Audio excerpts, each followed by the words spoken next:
नमो बुद्धाय जय भीम. जातक कथा सुखी संन्याशी. एका काली बोधिसत्व औदिच्य ब्राह्मण कुलामध्ये जन्माला होता. तो वयात आल्यावर गृहस्थाश्रमाला कंटाळून परिव्राजक झाला व हिमालय पर्वतावर राहू लागला. त्याच्याजवळ तेथे बरीच शिष्य शाखा जमली. एका वर्षा ऋतूत तो फिरत फिरत काशीला आला व तेथील राजाच्या उद्यानात त्याने राजाच्या आग्रहास्तव पावसाळ्याचे 4 महिने घालविले. पावसाळा संपल्यावर तो आपल्या शिष्यांसह पुन्हा हिमालयावर जाण्यास सिद्ध झाला. तेव्हा राजा त्याला म्हणाला, आता तुम्ही वृद्ध झाला आहात. हिमालय पर्वताच्या टेकड्यांवरून चढण्या उतरण्यास तुम्हाला अतिशय क्लेश होतील. तेव्हा तुम्ही इथेच राहा व आपल्या शिष्यांना हिमालयावरील आश्रमात पाठवा.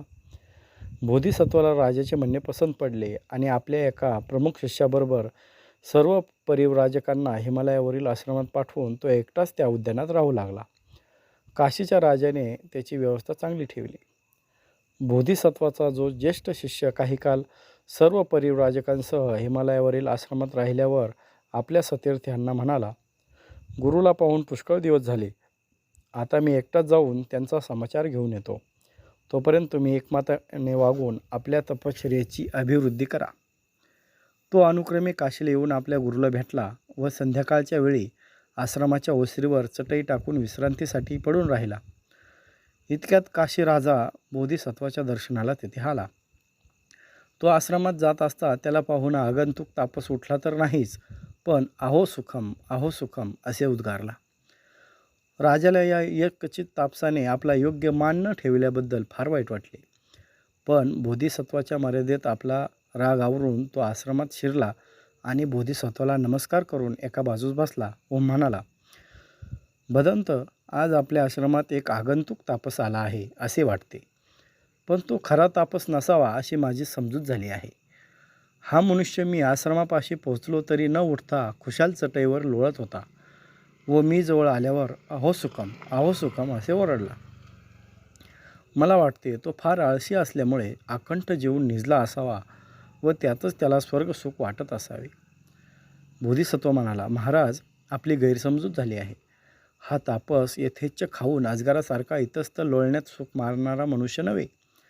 पूर्वी तो आपल्यासारखाच उत्तरेकडील एका प्रदेशाचा राजा होता. ते राज्य आपल्या तरुण मुलांच्या स्वाधीन करून तो माझा अनुयायी झाला. हिमालयावर जे माझे शिष्य आहेत त्यांत हाच प्रमुख होय. आजच तो येथे येऊन पोचला. मार्गात फार श्रम झाल्यामुळे विश्रांतीसाठी तो जरा ओसरीवर पडला आहे. आता त्याने जे उद्गार काढले त्याचे कारण आपल्या लक्षात आले नाही. जेव्हा तो आपल्या राजवाड्यात राहत होता तेव्हा आपल्याप्रमाणेच त्याचे शिपाई त्याचे रक्षण करीत असत आणि तो आपल्या जीवाला धोका न पोचावा म्हणून दुसऱ्या लोकांवर सक्त नजर ठेवीत असे. हाजी करणाऱ्या आणि लांगुल चालन करणाऱ्या लबाड धूर्त लोकांनी त्याला घेरले होते. आपल्या अंतपुरातील स्त्रियांवर देखील विश्वास ठेवणे त्याला इष्ट वाटत नसे. अशा स्थितीत राजसंपत्ती त्याला विस्मय वाटली असल्यास नवल नाही. अर्थात राजवाड्यातील सुखाला कंटाळून त्याने त्या बंधनागराचा त्याग केला आणि तो हिमालयावर माझ्या आश्रमात येऊन राहिला. आता जेव्हा त्याने आपणाला पाहिले तेव्हा आपण अशा राजसंपत्तीरूप विपत्तीतून बाहेर पडलो याची त्याला पुन्हा एक वार आठवण झाली असावी व त्याने अहो सुखम हे उद्गार काढले असावे. राजाला बोधिसत्वाचे भाषण ऐकून फार आश्चर्य वाटले व आपण तापसाविषयी भलतीच कल्पना केली याबद्दल तो खजील झाला. बाहेर जाऊन त्याने त्या तापसाला वंदन केले आणि त्याला त्यांचे वृत्त विचारले. तापसाने आपण राजवाड्यातील सुखांना कसे कंटाळत गेलो व त्यांची सवय झाल्यामुळे त्यांचा पुढे हिमालय पर्वतावर आपल्या गुरुच्या मोकळ्या आश्रमात राहू लागल्यापासून आपणाला किती सुख वाटले इत्यादी सर्व वृत्तांत राजाला सांगितला आणि तो म्हणाला, महाराज, आज जेव्हा मी हा मोठा तुमचा लवाजमा पाहिला तेव्हा माझ्या राजवाड्यातील विपत्तीची मला आठवण झाली व सहजासहजी अहो सुखम हे उद्गार माझ्या तोंडातून निघाले.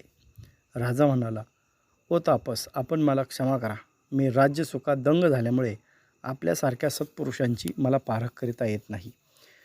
ज्याने त्याने मला मान द्यावा असे मला वाटते व जर काही एखाद्या माणसाकडून स्वतंत्र्याचे वर्चन घडले तर त्याचा मला ताबडतोब तिटकारा येतो. मगाशी आपण मला पाहून उठला नाही याबद्दल मला राग आला आणि त्यामुळे आपल्या उद्गारांचा मी भलताच अर्थ केला. आपल्या उदार चरिताचा यापुढे माझ्या आचरणावर हा परिणाम होईल अशी मला आशा आहे. तापसाने राजाला धर्मन्यायाने राज्य चालविण्याविषयी उपदेश केला तेव्हा राजा त्याला वंदन करून निघून गेला. जय भीम. नमो बुद्धाय. जय भीम.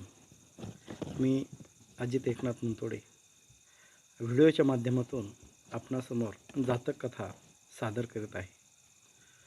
जनसामान्यापर्यंत बुद्धांची शिकवण पोहोचावी हाच निस्वार्थी उद्देश. इंटरनेटवर बौद्ध साहित्य कमी प्रमाणात उपलब्ध आहे, किंबहुना जातक कथा आपणास पाहायलासुद्धा मिळत नाहीत. त्या सहजगत्या ऐकायला मिळाव्यात व समाज जागृती व्हावी यासाठी हा प्रयत्न. आशा करतो आपण भरभरून प्रतिसाद द्याल. जय भीम.